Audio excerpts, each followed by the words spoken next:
Mukunda jewellery హనుమకొండలోని అతిపెద్ద jewellery mart December 14న గొప్ప ప్రారంభం. అందరికీ నమస్కారం. నేను స్వరూప.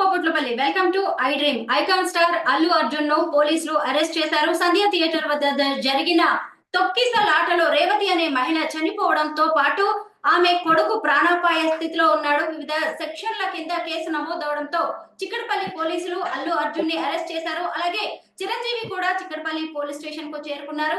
ప్రస్తుతం నాతో పాటు తెలంగాణ హైకోర్టు అడ్వకేట్ కళానిధి సంజీవ్ కుమార్ గారు ఉన్నారు. ఈ కేసుల తీవ్రత ఎలా ఉంటుంది, ఎలాంటి శిక్ష పడే అవకాశం ఉంది, ఇలా అనేక అంశాలని ఆయన అడిగి తెలుసుకుందాం. సార్ నమస్తే.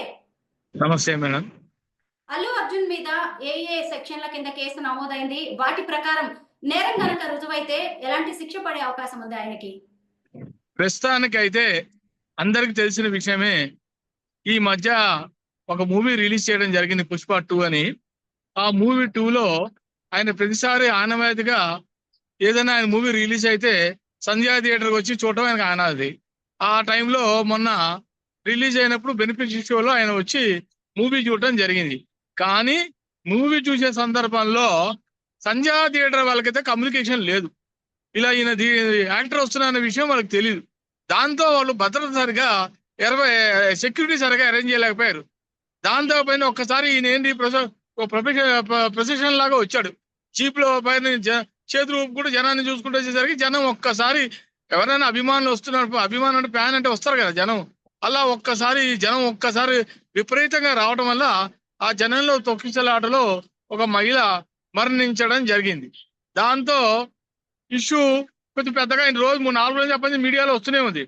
ఒక 3 రోజుల తర్వాత అల్లు అర్జున్ గారు స్పందించి ఆ అమ్మాయికి కాంపెన్సేషన్ గా 25 lakhs ఇవ్వడం జరిగింది. కానీ ఆవిడ భర్త పోలీస్ స్టేషన్ లో, చిక్కడపల్లి పోలీస్ స్టేషన్ లో కంప్లైంట్ ఇవ్వడం జరిగింది. దాని మీద సరే అందరూ సత్యనారాయణ అంతా క్లోజ్ అయిపోయింది అనుకున్న సందర్భంలో ఈ రోజు ఉదయం ఆయన అల్లు అర్జున్ గారి ఇంటికి సడన్ గా పోలీసు వారు రావడం జరిగింది. పోలీసు వారు రావడం ఏంటంటే డైరెక్ట్ గా పోలీస్ స్టేషన్ లో బెడ్రూమ్ లో ఆయన డైరెక్ట్ గా ఉంటే అక్కడ ఆయన తక్షణం డ్రెస్ చేంజ్ చేసుకుంటాను కూడా వాళ్ళు ఛాన్స్ ఇవ్వాలి. ఎందుకంటే పోలీస్ గా అధికారం ఉంది. వాళ్ళు డైరెక్ట్ గా ఆయన తీసుకెళ్లి చిక్కడపల్లి పోలీస్ స్టేషన్ తీసుకెళ్లారు. చిక్కడపల్లి పోలీస్ స్టేషన్ తీసుకెళ్లిన తర్వాత ఆయన మెడికల్ చెకప్ ఉస్మానియా హాస్పిటల్ తీసుకెళ్లి అక్కడ ట్రీట్మెంట్ తర్వాత డైరెక్ట్ గా ఆయన్ని మా నాంపల్లి కోర్టుకి తీసుకెళ్లారు. అక్కడ జరుగుతున్న బట్టి ప్రస్తుతం ఆయన పోలీస్ కస్టడీలో ఉన్నాడు. కానీ దీని మీద according to section 105 of BNS అంటే భారతీయ న్యాయ సంహిత, అండ్ ఇంకోటి section 118 of sub class 1 grievous act అనమాట ఆఫ్ బిఎన్ఎస్. ఇవి రెండు కూడా నాన్ అవైలబుల్ సెక్షన్స్. ఇవి అంత ఈజీగా ఒకసారి కేసు బుక్ అయిందంటే జైలు నుంచి రావడం అనేది అంత ఈజీ కాదు. మినిమం కల్పబుల్ నాన్ అవైలబుల్ అంటే మినిమం 10 ఏళ్ళు ఉంటుంది జైలు శిక్ష, 5 ఏళ్ల నుంచి 10 ఏళ్ళు జైలు శిక్ష. కాబట్టి సెక్షన్స్ అయితే చాలా సీరియస్ గా వేశారు. ఆషామాషి వ్యవహారం కాదు, మామూలు సెక్షన్లు కాదు వాళ్ళు వేసినవి. కానీ దీని మీద ఇప్పుడు మధ్యాహ్నం హైకోర్టులో లంచ్ మోషన్ లో ఆయన ప్యాక్ పిటిషన్ వేయడానికి ఆయన అన్ని ఏర్పాట్లు చేసుకున్నాడు. నాట్ టు అరెస్ట్, మండే దాకా అరెస్ట్ చేయదని చెప్పి ఇప్పుడు హైకోర్టులో వాదనలు 2:30 తర్వాత తెలుస్తుంది. మరి హైకోర్టు వారు ఏ ఒక నిర్ణయం తీసుకుంటారో చూడాలి. మనం అప్పటిదాకా అయితే మనం వేచి చూడాలి మనిషిని. లాయర్ గారు 105 అంటే హత్యాయత్నం, ఇంకొకటి చూసినప్పుడు 105 అంటే 105 అకార్డింగ్ టు సెక్షన్ 105 అంటే culpable homicide relating to human body, మనిషికి సంబంధించిన సెక్షన్. అది చాలా వెరీ సీరియస్ సెక్షన్. అది కూడా నాన్ అవైలబుల్ సెక్షన్. అది అంటేనేమో నేరాన్ని ప్రేరేపించడం. అంటే ఈ రెండింటి ప్రకారం చూసినా గానీ అల్లు అర్జున్ ఎక్కడ డైరెక్ట్ గా ఒక మహిళ మృతి కనుక లేకపోయినా గానీ ఇండైరెక్ట్ గా ఆయన వాటికి బాధ్యత వహించాల్సి ఉంటుంది అంటున్నారు. ఎంతవరకు ఇది అల్లు అర్జున్ కి ఎఫెక్ట్ అయ్యే ఛాన్స్ ఉందంటారు?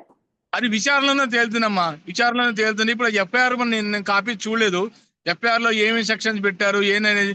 కానీ నా యొక్క అంచనా ఏంటంటే 105 బిఎన్ఎస్ అంటే మినిమం 5 to 10 years అయితే పనిష్మెంట్ ఉంటుంది.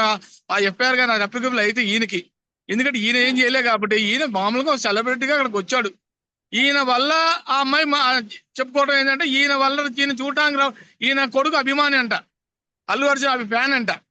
ఆ ఫ్యాన్ కోసం పిల్లని తీసుకొని పాపం అంత దూరం నుంచి వచ్చింది. దిల్సుఖ్నగర్లో ఉంటుంటే అమ్మాయి కొడుకు కోసం వచ్చింది పాపం పొద్దున బెనిఫిట్ షోకి. కాబట్టి మరి ఇతను ఒక యాక్టరు, ఇతను ఏం కావాలనేది ఏం చేయలే కదా, చంపలే కదా. ప్రజలు తొక్కిసలాటలో కామన్ గా మరి జరిగింది. దీని మీద మరి హైకోర్టు ఒక సెలబ్రిటీ కాబట్టి ఆయన ఏ రకంగా చూస్తారు? ఆయన ఏం చేయలే కదా, హత్యా ప్రయత్నంలో ఆయన ఏం సంబంధం లేదు, ఒక సెలబ్రిటీ ఆయన. దాంతో మనం అందరం ఒప్పుకోవాల్సిందే. కాబట్టి జనంలో ఆవిని రమ్మని నేనేం చెప్పలే కదా, సినిమాకి వచ్చి నా సినిమా చూడని ఆయన ఏం చెప్పలే కదా. ఒక ఫ్యాన్ గా వచ్చారు, కొడుకు ఫ్యాన్ తీసుకొని వచ్చి మనం కూడా జాగ్రత్త పడాలి కదా. అంత జనంలో ఉన్నప్పుడు అదే రోజు వెంటనే చూడాలని అంత అవసరం ఏంది? మెల్లగానే తర్వాత చూడొచ్చు కదా మూవీ. అదే రోజు రిలీజ్ అయిన రోజే చూడాలి. ఆతృత ఎవరికైనా ఎలా ఉంది సినిమా, ఒక యాంగ్జైటీ అయితే ఉంటుంది కదా. కాబట్టి కోర్టు కూడా అన్ని పరిశీలించి దీని మీద ఇప్పుడు లంచ్ మోషన్ లో ఎలా చెప్తారో అనేది చూసి వేచి చూసి ఆ తర్వాత ముందుకు వెళ్తారు. మరి ఎలా జరుగుతుంది ముందర చూడాలన్నమాట. ఇప్పుడే మనం వెంటనే మనం చెప్పలేము. హైకోర్టు నిర్ణయం ఫైనల్ అన్నమాట. లాయర్ గారు, ఇప్పుడు మన సంధ్య థియేటర్ మేనేజ్మెంట్ గురించి ఖచ్చితంగా మాట్లాడుకోవాలి. ఎందుకంటే బెనిఫిట్ షో ఒక్క టికెట్ 1100 కి వాళ్ళు అమ్మారు. అలాగే అక్కడ సినిమా ప్రమోషన్ కోసం అని చెప్పి అల్లు అర్జున్ వస్తున్నాడనే విషయం తెలుసు.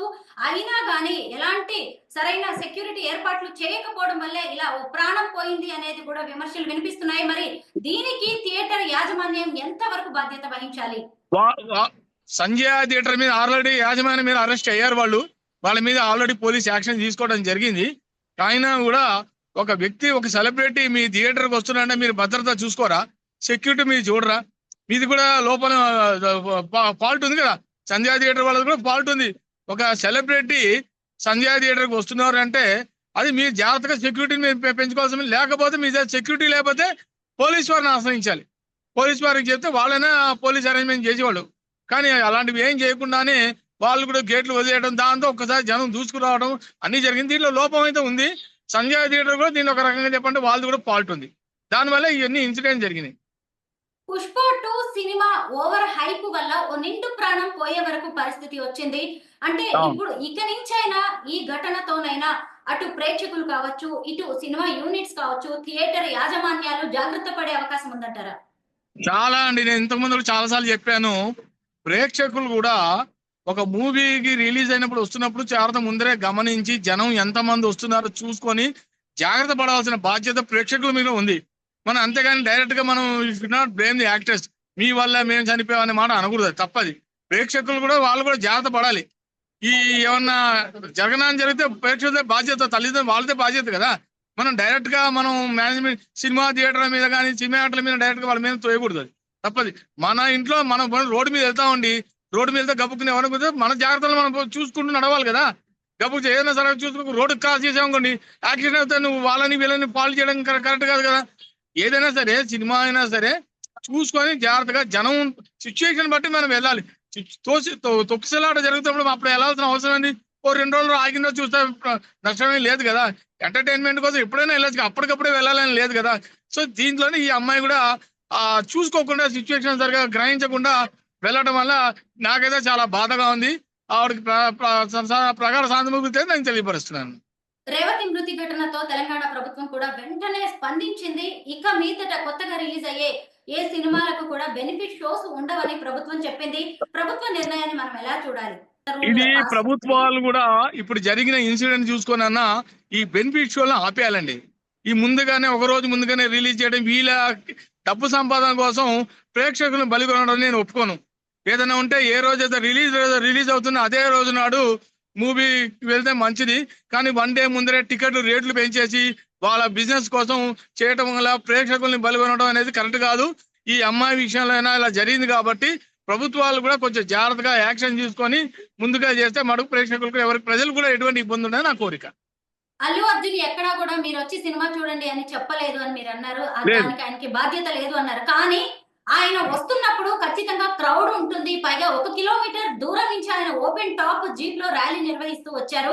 మరి అలాంటప్పుడు ఆయన తరఫు నుంచి కూడా సెక్యూరిటీ ఏర్పాట్లు భారీగా చేయాలి కదా. సెక్యూరిటీ ఏర్పాటు చేయాలి. ఆయనకి ఏంటంటే మరి ప్రతిసారి ఆయనకి రావడం ఆనవాయితీ, సినిమా థియేటర్కి వచ్చి చూడడం అనేది. ఇంతవరకు ఎన్నోసార్లు ఎన్నో మూవీస్ కి రిలీజ్ కి ఆయన వెళ్ళాడు. ఎప్పుడు ఆయనకి ఇలాంటి ఇన్సిడెంట్ జరగలే. పాపం ఈసారి ఇలా జరగడం వల్ల మరి భద్రతా లోపం కూడా ఉంది. దాంతో కూడా ఎవరైనా ఒప్పుకోవాల్సిందే. ఆ సంధ్యా థియేటర్ వాళ్ళు కూడా పోలీసు వారిని జాగ్రత్తగా ముందుగా ఒక సెలబ్రిటీ వస్తున్నాడంటే జాగ్రత్త పడాలి. వాళ్ళు జాగ్రత్త పడలేదు. ఈయనైనా కూడా ఒక యాక్టర్ అయినా ఈయన కూడా కమ్యూనికేషన్ ప్రాపర్ గా చెప్పి ఉంటే పోలీసు వారు కూడా ఇలా నా కోసం జనం వస్తారు కాబట్టి మీరు కూడా కొంచెం అలర్ట్ అవ్వండి అని ఒక మాట ఈయన చెప్పుంటే మనం చెప్పాడో లేదో నాకైతే తెలియదు. మరి ఏదో జరగడం అయితే జరిగిపోయింది, ఘోరం అయితే జరిగిపోయింది, అమ్మాయి అయితే మరణించడం జరిగింది. దీని మటుకు నేను విచారిస్తున్నాను. మొత్తానికి ఇప్పుడు ఈ చిక్కడపల్లి పోలీసులు కావచ్చు, అటువైపు సంధ్యా థియేటర్ ఘటనలో కోర్టు ఎలా స్పందిస్తుందో చూద్దాం. ధన్యవాదాలు. థాంక్స్.